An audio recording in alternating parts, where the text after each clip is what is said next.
திருவள்ளூர் மாவட்டம் திருத்தணியில் ஒடிசா இளைஞரை 4 சிறுவர்கள் சேர்ந்து பட்டாக்கத்தியால் வெட்டி ரீல்ஸ் எடுத்த சம்பவம் நாட்டையே உலுக்கி போட்டது. அந்த அதிர்ச்சியில் இருந்து மீண்டு வருவதற்குள் அடுத்த கொடூர சம்பவம் அதே திருத்தணியில் நடந்திருக்கிறது.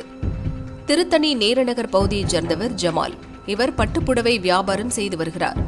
நேற்றிரவில் திருத்தணி ரயில்வே ஸ்டேஷனின் 1வது பிளாட்பார்மில் நின்று கொண்டிருந்தார். அங்கு வந்த 2 இளைஞர்கள் தேவையே இல்லாமல் ஜமாலிடம் வம்பு செய்தனர். வயதானவர் என்று பாராமல் வாக்குவாதம் செய்த இளைஞர்கள் ஒரு கட்டத்தில் அவரை கொடூரமாக தாக்கினர். இதில் அவர் சுருண்டு விழுந்தார். இது தொடர்பான வீடியோ வெளியாகி நெஞ்சை பதற வைத்துள்ளது.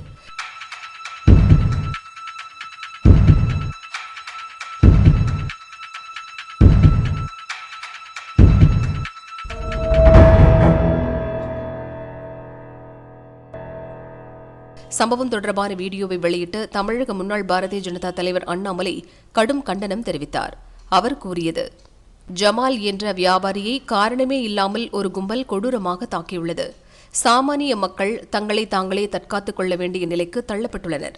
திமுக ஆட்சியில் மக்களின் பாதுகாப்பு முற்றிலும் சீர்குலைந்துவிட்டது. சட்டம் ஒழுங்கை பராமரிப்பதில் திமுக அரசு தோல்வியடைந்துவிட்டது. இந்த தோல்வியை அவர்கள் ஒப்புக்கொள்வதற்குள் இன்னும் எத்தனை சூரஜ், எத்தனை ஜமால் இதுபோன்ற துயரங்களை சந்திக்கப் போகிறார்களோ என்று அண்ணாமலை வேதனை தெரிவித்தார்.